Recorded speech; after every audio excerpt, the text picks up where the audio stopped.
So the first story is about atrial fibrillation.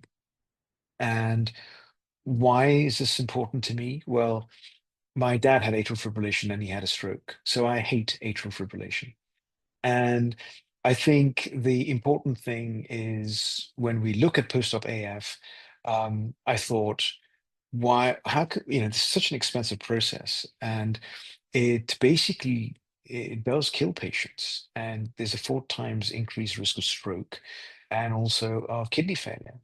And it actually makes patients stay in the ICU for longer. And so, how can we actually reduce the cost of all of this, but also improve the quality of life of a patient? So, the average number of patients who are in atrial fibrillation after heart surgery are about 20 to 40%. And that costs each patient's stay is about 30 to 40,000 uh, of cost to their health insurance, to Medicare.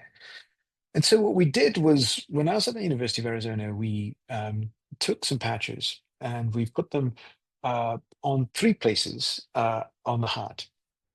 And we looked to see whether or not this would have an effect. And, when John and I actually were looking at as he's shown, a lot of the proteins that are on there are anti-inflammatory. And some of those proteins, if you put on the heart, actually had a surprising effect. And we saw that there was a reduction in atrial fibrillation after heart surgery if we placed these patches on these hearts. And what was the mechanism? Well, most of the mechanism starts off with um, ischemia reperfusion injury. After we stop the heart and then we restart it again, it's like holding your arm and putting a band around your arm and then releasing it. The arm feels tingly, but also there's some pain associated with it. And that pain is the ischemia reperfusion injury. Well, the same thing happens to the heart. When you stop that and restart it, then it becomes inflamed. And that happens to the heart and the lungs. The lungs become leaky, but the heart becomes slightly inflamed, and those are because of rage pathways and tumor necrosis factor.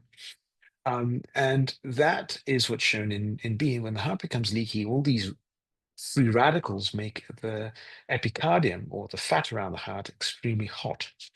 So why don't we just take this cooling blanket, this amniotic membrane, and slap it on the heart and see if it does something? Well, it did do something.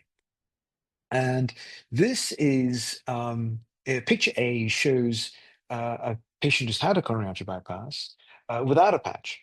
And this was the first clue that something like this was happening. And the in picture B, it's a patient who's got amniotic membrane on top of the heart. And that actually shows a cooler heart.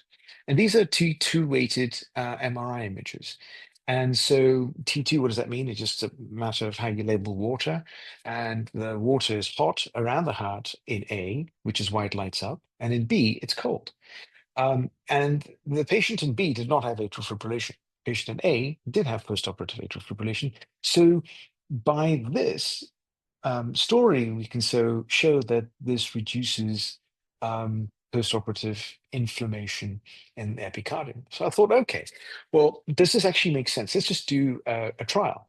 So we did a trial, and we basically took um, these 3 patches and put them on 5 by 6 centimeters, put them onto the right atrium, the right ventricle, and the left ventricle of patients only having CABG, so that we knew that the substrate was only going to be in ischemic patients who were having a standard procedure, the bread and butter surgery of heart surgery, which is coronary artery bypasses.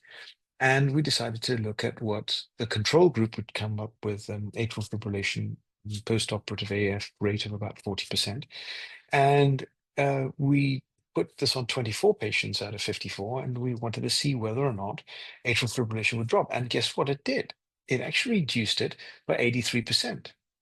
And it shortened the hospital stay, and it reduced the post-operative inflammation. And this correlated with the first study that we did about 6, 7 years ago at the University of Arizona, which also showed a similar effect. So this got us very, very excited. And we thought, well, what is the mechanism? could the mechanism be inhibiting fibrosis and tissue remodeling, or was it just suppressing oxidative stress after the bypass surgery?